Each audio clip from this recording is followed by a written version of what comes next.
Wallace knew where the money was coming, and he was trying very hard to keep making Dean's part smaller, because he knew it was a kid's audience for Jerry. Right. And it caused tremendous havoc in Jerry's and Dean's relationship. Did it really? Yeah, and there were a lot of, I mean, we've got Jerry's first screen test. He opened his vault for me and gave me stuff that no one's ever seen before. Really? And in this My Friend Irma first movie with Marie Marie Wilson. Oh, yeah. he's supposed to play the John Lund role, and it's the most amazing thing to see him trying to act straight. And he says that when the test was over, he said to George Marshall, "How did I do?" And George Marshall said, "Jerry, you missed by about that much." I love George Marshall, because he's the one that directed the film that I was in with the guys. And I thought I displayed a great sense of humor. I'd never done anything in a film that had humor. And I think George Marshall helped me tremendously. We got on him, too, I mean, with our water pistols.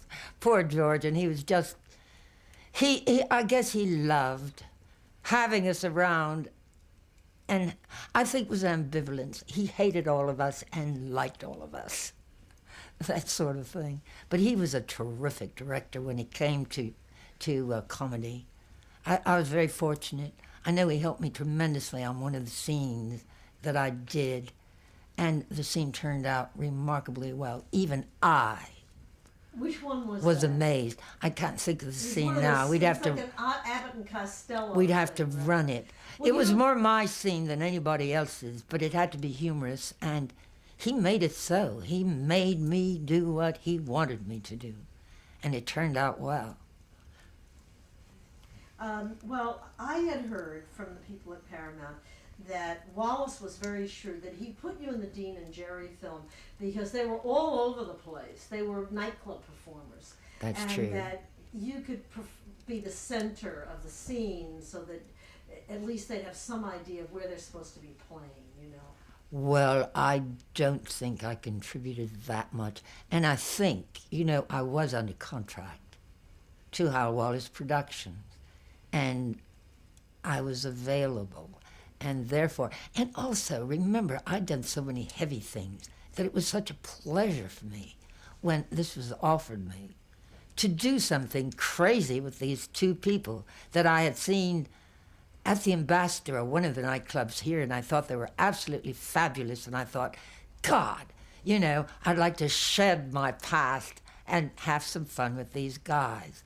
And I don't think I was put in there because of what you said. I was put in there because, number one, I was under contract, and number two, I wanted to be there. Over the years, we're trying to get, obviously the actresses' points of view. Right. And you hear from Anita Page, who's 90, that in 1929, the director said to her, "Look, Page, you're going to fall down the stairs and keep your face in this puddle." And she was like, "Do you have any idea what my fan mail is up to?" And he said, "I don't care. I'll have the guy push you down the stairs." And then she couldn't hit her mark, because she'd play a drunk and she would spin, and so she came in one morning and the director had built a cage for her. And he said, "Now you're going to stay in that cage for 2 hours so that you'll figure out where this mark is." Now, by the time you got to Hollywood, did the directors defer to the actresses? Did they favor the actors? I mean, how did it work on the set in terms of women? Well, let's see.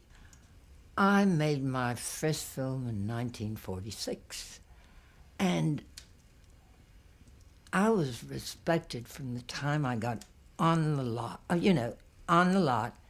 got involved with the film.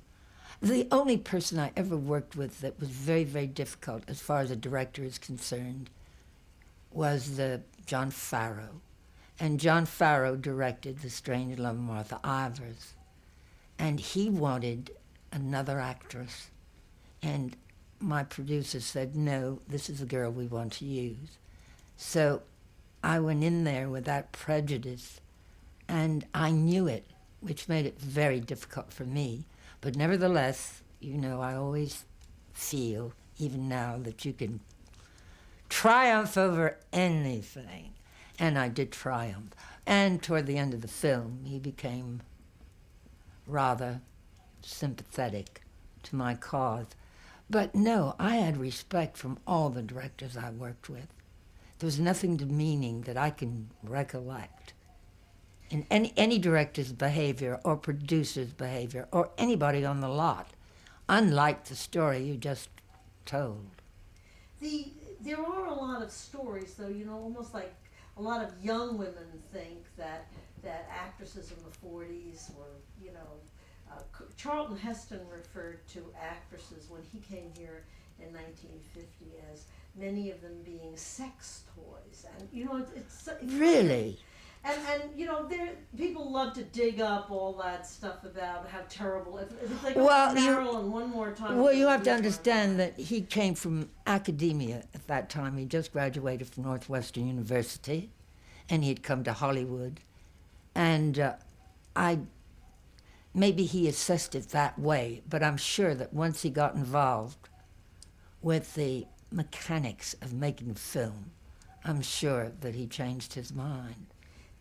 Did you see the hard times that women had in breaking in Maryland's time? I mean, did you? No, I never did. That was another thing.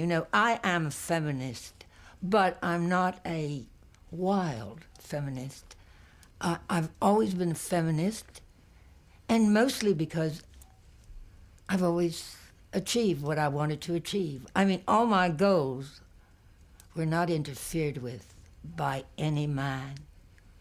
And any impediment that I might have, I knew I could triumph. And I did. Therefore, I had nothing that stood in my path. Therefore, I loved all men, loved my fellow actors, loved my producers, my directors, etc., because they were also kind and good. But did you witness the insecurity in other actresses? I might have, but as I told you earlier, I spent more time with actors than with actresses. Right. And obviously playing with Stanwyck, she didn't have any insecurities about her. Oh no, I loved her authority. I mean, I would go on the set and watch her, and she was just outstanding. She was a great actress, really. And from a foster home in Brooklyn. Isn't that amazing? But life is like that. I'm a fatalist. I feel that, life is, my religion says you have free will. True, I have free will, except when it comes to those most important, earth-shaking things that occur to all of us. And that's when I believe fate and destiny comes in and says, I am here and this is your destiny. And then I can go back to having free will. Let me ask you, we know that you're known as an actress who took whatever part and always made the best of it. How did you do that? How were you able to? I mean, you don't strike me as someone who was always looking in the mirror, the makeup mirror. Well, I didn't take every part. I turned down things. And I don't know, why someone would have that impression. Maybe there was a script or two when I was borrowed that I might not have, believed in totally. But by the time I started a film, I believed in it totally, because I would make, before I'd start any film, I'd make a psychological makeup of my character. And once I had that in hand, I knew her motivation. If there was no motivation in the script for what she did, I always psychologically made one up so that my path could be clear as an actress and as that character in that film. So I wasn't put upon. I thought that was great fun.